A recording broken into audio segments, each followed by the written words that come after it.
ازيكم عاملين ايه؟ يا رب تكونوا بخير. نبدأ الفيديو، تنسوش لايك واشتراك بالقناة وتفعلوا زر الجرس عشان يوصل لكم كل جديد. ازيكم يا اجمل فانز، وحشتوني جدا. فيديو اليوم معانا معلومات وحقائق جديدة عن عيلة الجمل.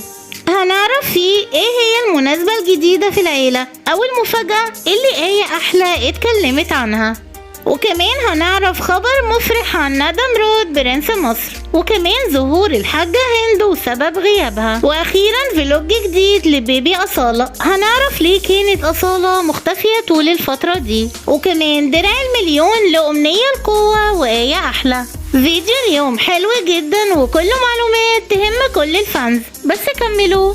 وقبل ما نبدأ ما تنسوش اللايك وشوفوا للنهاية لو بتحبوا عائلة الجمل. يلا بينا نبدأ، وهنبدأ بالحاجة هند. والحقيقة الحاجة هند اختفت لفترة كبيرة من الكاميرا، وآخر مرة شفناها مع برنس مصر، وأخيرا ظهرت وسلمت علينا من البلكونة. بجد وحشتينا جدا يا أبلة هند. هي كانت تعبانة شوية بس الحمد لله دلوقتي بقت بخير، وأحلى قلب من أبلة هند. وفي الوقت ده آية كانت بتصور الكواليس وظهرت بيبي مكة من البلكونة وبتعيط. بيبي مكة كانت عاوزة آية لكن ندى ما رضيتش تنزلها. تعالوا نشوف مقطع صغير ونرجع تاني على طول. مكة بتعيطي ليه يا مكة؟ ما انت هتصوري معايا الفيديو اللي جاي، ما تعيطيش ماشي؟ انا طالعالك، قولي لها ايه طالعالك. وزي ما شفنا مكة عيطت جامد، وفي الوقت ده ظهرت ندى حمو وقالت برنس مصر عنده تصوير وبعد ما يخلص هياخدها على طول. هتتفاجئوا بيبي مكة راحت عند مين من العيلة. وبمناسبة ندى مراد برنس مصر معانا نحب نقول ليوسف اخوها كل سنة وانت طيب. يوسف كان عيد ميلاده امبارح، عقبال مليون سنة يا يوسف، وعارفين انك في ثانوية عامة، بندعي لك ربنا يوفقك وتنجح. كملوا الفيديو معانا عشان في مفاجأة كبيرة جدا لكل الفانز. بس دلوقتي هنعرف احمد وجلجل راحوا فين بعد الملاهي. طبعا ما بتكملش الخروجة من غير احمد وجلجل ما يروحوا ياكلوا في واحة عمر، لكن المرة دي كانت واحة الجلالة.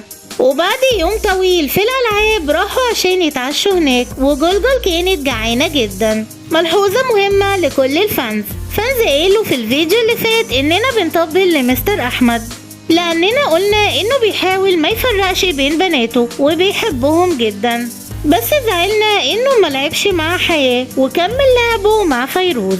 وعشان نثبت العكس احمد هنا كان بيلعب مع بيبي حياة، وكمان هنا كان بيصور فيروز وحياة وهما بيلعبوا. زي ما قلنا حياة بتخاف جدا من الالعاب، وجلجل لما بتكون موجودة بتطمنها. بنعتب على كل الفانز اللي ما شافوش اخر فيديو لينا. ودلوقتي تعالوا نشوف بيبي أصالة وسبب غيابها وايه الموقف اللي مش متوقع اللي عملته. بجد هتتصدموا. واخيرا احمد عمل فلوج لبيبي أصالة. هي وحشتنا جدا، احنا تعودنا نشوفها كل يوم. صولة ظهرت مع فيروز وكانت شايلاها، وكانت معاهم حياة وبيبي مكة. مكة في اليوم ده نزلت بالليل بعد التصوير عند مستر احمد، وكانت لابسة الطقم ده وهي بتعيط. ندى حمو مرضيتش تزعلها ونزلتها مع برنس مصر.